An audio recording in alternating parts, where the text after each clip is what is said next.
Hello and welcome to the Ireland Rugby Social. It's almost that time. It's England Ireland. I'm starting to get a bit stressed out and sweaty. I'm in London. Conor Murray still at home. How are we feeling? Team out today. How are the nerves? How are you in London already? Just living the good life. I have to wait till tomorrow to go. Um, Yeah, it's not ideal, but hey, it's a dirty job. Someone I'd has to say do it. so. Um, how am I feeling? I'm feeling. I feel like there's a reaction going to happen in the team. I didn't think it initially, but then a few hours later, I was like, I think the lads. This is just my take on it, but I think the lads are going to be a bit annoyed at the negative chat that's surrounding the team. Um, for the last while since November didn't go according to plan, etc. And I just think I'm hoping, and I know there's so many good quality world class athletes and players and leaders in that team that I hope they just go there and be like, I won't use expletives, but just be like, let's go for it here. We're sick of people talking about us in a negative light. Look at the quality we have in the room. Um, with Crowley at 10, getting a chance, hopefully he takes it. And yeah, I'm optimistic about it after kind of dwelling on it for a couple of hours. Is that a good place to be then for a team with that mindset? With it's us against the rest of the world almost. Yeah. Uh, yeah, in this moment in time when it's needed, that's probably the motivation of uh, the team. You know what I mean? Because when things are going well, people are praising you and it's all rosy and everything. But now I feel, because again I keep going back to that, I'm only out of the group a year nearly, that there's still so much quality and I can see what they're trying to do and the way they're trying to play. It hasn't been good enough. That's so obvious to people, and the lads will know that. But I just still believe in the group, and I think that I know they will be too. I haven't been chatting to many of them this week, but I know they'll be hurting with the chat on the outside. So yeah, it's a good place to grow as a group and get tighter. It's like you said, us against the world, and everyone outside our camp is like are giving us a hard time. So let's grow inside the group here and show them. Well, let's rattle through the team and some of the big headlines. So it's Mm. Osborne, Balakoon, Ringrose, McCluskey, Lowe, Crowley is the big one, and Gibson Park. And up front, Lockman, Sheehan, Furlong, Ryan, McCarthy, and an interesting back row, Byrne, Van de Fleer, and Doris. And a Mm. 5-3 in the bench as well. What's jumping out? We'll talk maybe our way through it. We talk Crowley first. What do you think? And the fact that Yeah, Prendergast isn't even there. yeah, that's gonna raise a few eyebrows. Firstly, Jack is ready to go. We've been talking about this for a while now, and we've been back and forth and back and forth, and who's the better 10, blah blah blah. And Jack gets a big chance now, and I think it's a bigger chance given that Sam isn't in the squad. I don't think he's traveling, so it's a huge chance for Jack, one that he's been itching to get for a long time, and we've talked about him off the bench. I think the maturity that he shows when he comes off the bench, he could easily, you know, put his head or keep his head down, or be moping around and angry, uh, and I'm sure he has time for that. I think every athlete needs to do that. If you're not picked, you have a little bit of quiet time where you curse the world. But like, he's been really good. He's been really mature. He's been really invested into you're playing for Ireland at the end of the day. I wouldn't expect anything less, but I think it's a testament to him as a person. Now he gets his chance. And Sam not being in the 23, I can see maybe why Andy has done that. I think my opinion is just take him out of the firing line for a while, just protect him a little bit. I really feel, well, that's just I'm sure people will have different opinions. Um, I just think let his mind rest. Maybe his head is fried with the goings on and the just the situation at the minute, and it shouldn't be this drastic. It shouldn't be this serious. But I think for people and the public and maybe online, I haven't seen a lot of it. I've heard about it though, that people have probably gone a little bit over the top with this situation and the 10 jersey. So yeah, it's probably the right thing to do in my opinion for for this week, and give him a chance to reset and go again. You played with Jack at Munster, you know him very well. What kind of a character is he? How will he be feeling ahead of this one, and what do you want to see from him? He's a great fella. He's a constant professional. He loves the game. He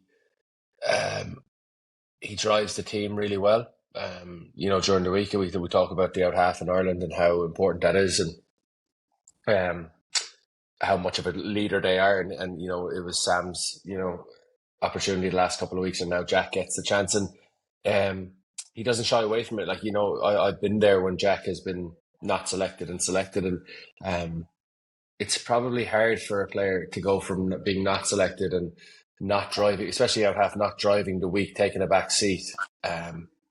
It's more than any other position really, and then being asked to come in the week of an England game, and here are the keys. You drive for the weekend, and but I've seen Jack do that. I've seen him shake it off and just get down to business and get after his work. So he's brilliant. I've such respect and a lot of time for Jack, and I know all he wants to do is succeed and play well.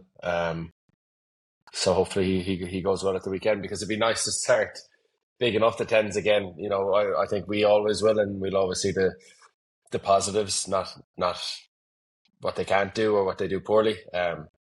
So yeah, hopefully Jack goes well, and with that attitude that the team have there, I hope that they're kind of backs against the wall. They come out and they shock those doubters. Before we talk about how we see it going, let's talk about the pack. A lot of focus on scrum, a lot of focus on breakdown. Where are the big moments, the big places for this weekend, do you think? There was a few people calling for Tom O'Toole to start Loosehead, wasn't there? A bit of chatter around that, and he's class. He's a brilliant player. Jeremy he's gone really well, like set piece wise overall. Like France, we talked about, it was a big test for him, and he passed that scrummaging wise. That everyone was talking about the scrum and how Jeremy was the new face, relatively new face, and getting a proper chance, and would it hold up, and it did. So he's probably gained a lot of respect within the group there, and I think this weekend is another Italy was a test, and started okay and then went a little bit shaky, and then I think, I don't know what John Fox is thinking, but if he started Tom O'Toole and it didn't go to plan, and then you to bring on Jeremy early, or would you? This is just worst case scenario, if the scrum goes badly with that starting front row, Tom O'Toole comes. I don't know. Maybe that's just the smarter way to go about it. I think Furlong, with that game time under his belt, and I know people would be like, but what about that scrum towards the end of the game? I think that was just a once off, and he is very assured in himself and his ability, and that'll be water off a duck's back, and he'll get going again. So yeah, I think Joe McCarthy has a big game in him physicality wise, and then we have I have to double check James Ryan. Yeah, I think I've spoken about him a lot. I'm a big fan. I think he brings that physicality 99 times out of 100. I just feel he has to be on the pitch for what he delivers. A lot of unseen work that not everyone would see. A lot of rucks hit, and creating that quick ball that Jamison will thrive on. Please God. If you look at the back row on paper, it's proper X factor. We maybe haven't seen it though so far. Probably fair. Yeah, I don't know. With Josh, I think like we talked about World Player of the Year not too long ago, and didn't get into the squad last week, which is I think we spoke about it. Back row in Ireland is I would have hated to have been a back row, because it's the most hotly contested position in the country, and it always has been. I don't know, whatever types of athletes we produce, we just produce a lot of them. So that just shows how competitive it is. So Josh has been dropped once or twice before, and he comes back and he always he always plays well. He always, you know, he's such a good guy and professional that he wouldn't have been sulking at all. You know, he would have been really buying into helping the lads, the starters against Italy last week, and but he goes away and he obviously thinks about it himself, and he comes back and always delivers. So I'm looking forward to seeing him. And then yeah, Tig and Caelan, we know what they're capable of, and they've produced it not so long ago. So I would expect Twickenham, are the Alliance, is that how you pronounce it? To bring the best out of those boys. So I think the natural step now is to how they match up. Let's start with the back row, because it's Lions everywhere, and it's superstars on both sides. Is that the big area for you? Yeah, I think so. Because I have it here again. Yeah, just Pollock is just going to be. You know, I think there's a challenge there in ignoring him as well for everyone on the pitch. And in the Irish team, I think there's a challenge there to just, he's going to be loud. Ben Earl as well. Seeing him with Saracens, that kind of energy or that noise that they create. That side of things. Yeah, it actually is a challenge. I know it's not rugby, but like the kind of distractions that can go along with it. But yeah, like Curry's back in, and he's a unbelievable player. Over the ball, in defence, some of the hits he can make, they're just all physical freaks. So there's matchups all over the park. Jamison against Alex Mitchell. I'm personally looking forward to seeing how that goes. How will it go? So there's Jamo's the man, isn't he? Mitch is very good though. Very good. Like Jack versus Ford. There's just huge matchups everywhere. But back row, and I think up front, the two packs in terms of, again, like beating the same drum, but like go forward ball, quick ball, allow Ireland to get into their multi-phase game, and and then that's when Ireland starts fizzing. That's when everyone starts saying how awesome Ireland are. So that's a huge part of the game on Saturday. Do you think that Irish pack will play with emotion, given the criticism that they've had? A lot of wise old heads in there, but you'd imagine they'll be super fired up. What will they be like on match day? Yeah, there is a few experienced old heads in there that will call it as it is. I'm probably talking about Furlong, Ty Furlong the most here, and other lads are well able to say how they feel. But in terms of Ty, just cuts the BS at times in a really good way and just calls it as it is and lets his feelings known. And he's not afraid to speak in meeting rooms, and he's not afraid to get his point of view across or make sure the group are feeling the same way. So he'll probably, I don't know, but I wouldn't be surprised if he just kind of gave him a bit of a riling, like just talking about the tradition and history of going to Twickenham, England away, and he's lived through all the success of Ireland over the past while, and he knows what it takes to get to that level. So I think it's very hard to go to Twickenham and not bring a little bit of emotion to it. But there's extra reason this week, I think. What kind of game do you want to see? Because if you look at that England side across the board, so many amazing athletes. Tactically, what do you want to see from Ireland to get the best out of them? A quick game, high ball and play time. A lot of possession for Ireland, and bring England through those phases, because they're a very good defensive side and they will take a while to break down. But last weekend, with what Scotland did, I'd love to see Ireland come out of the blocks and start fast and get a couple of scores on the board, and then England are scrambling, and I think it's maybe a once off, or it's rare at the minute with how good England are. But last weekend they didn't seem to know how to chase the game, or they didn't seem to understand what they were trying to do. They just seemed a little bit out of shape, and one-off runners when they had a chance to get back in that game. So I just want to see a fast game. I'm travelling over to see it. I want to see a good game of rugby, high scoring, and Ireland come out on top, please God. You got to think that England will be carrying a fair bit of emotion as well, given what happened in Murrayfield. Mm-hmm. Yeah, won't they do it from an Irish perspective?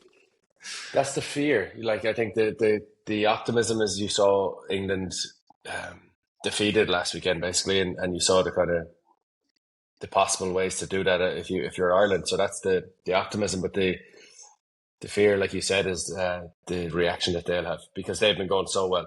Like they really have, and they were bubbling away a little bit maybe a year or so ago, or maybe more, and you're kind of like you're keeping a closer eye on them, and then the last 5-6 test matches they've had, they've been so impressive, so impressive. Like they've been trying to get their balance right in terms of selection and the way they're playing, and up until last weekend, which I just think was a once-off, Scotland, whatever voodoo they have up there.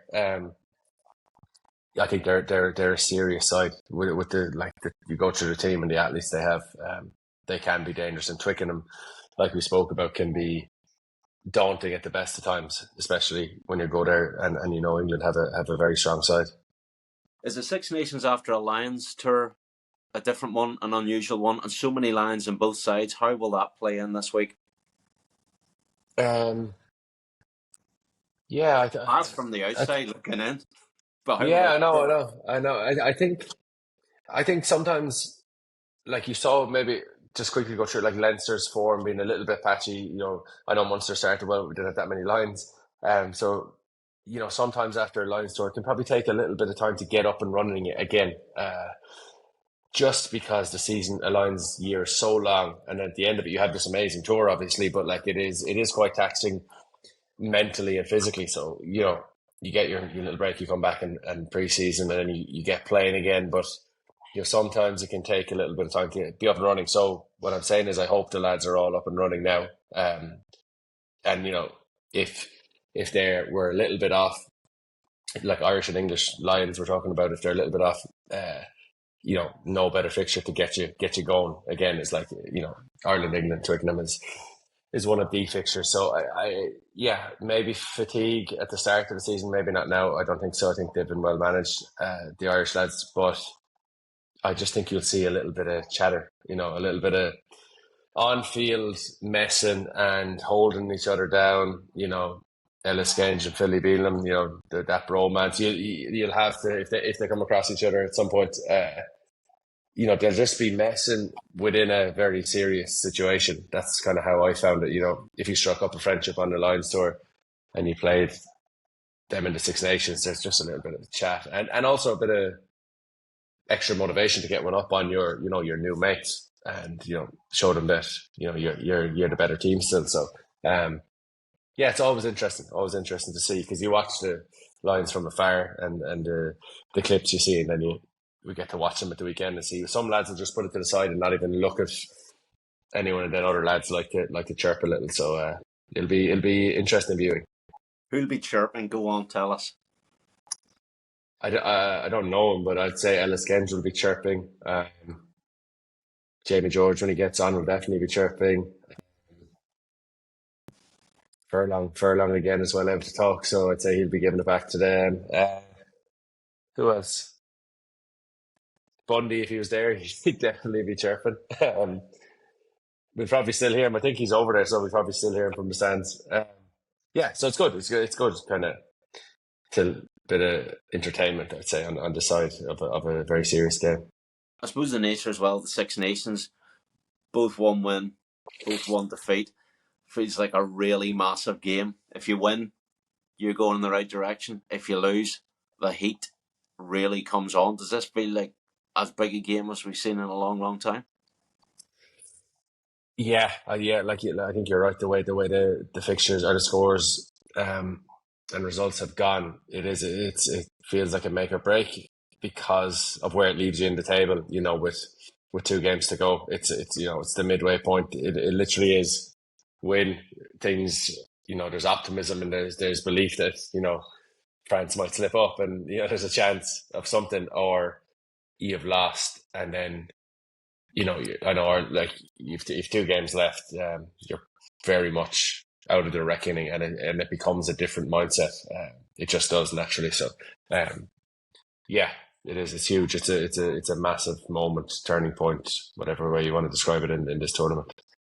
And for Andy Farrell, who knows both sides so well, both sets of players so well, his background, Lions, the way Ireland have been going, he's been a little bit unhappy with some of the chatter around the team as well. Feels like a massive day for him. Yeah, yeah. Because I have like an attachment to this team, more so than most people. So I can see it in Andy that he's frustrated, because I can see it too, that he knows how good they are, and he knows they're off. Obviously, they're a little bit off, and they could switch it back on in the morning. You never know. You know what I mean? That's just the way sport works sometimes. But I can see that he's just angry with the questioning of the team and the particular views, or the like going in on people's weaknesses, the out half debate, etc. So yeah, it's a big game. I'd say he'd love just a serious Irish performance to just alleviate some pressure at the minute, because there just does seem to be a lot of pressure on the group and scrutiny. So yeah, huge game. Obviously, yeah, of course he knows the English team and the English players really well. But he's so good. You pay closer attention to him in English weeks, because you're like, will he give us some more insights, or will he be more emotional? But he's not. He kind of, whatever way he can work the mind, he just gets about his business and is fully focused on Ireland. But I'm sure it's a big day for him always, because that's where he's from. So his son lives. Many reasons for going back there. So again, many reasons and many motivators to go and do it. You know what I mean? How sweet is that for him if he gets to go back to England and win again? And how will your emotions be? First Six Nations away, and you've so many memories in that big stadium. How do you think you'll be feeling? Yeah, I don't.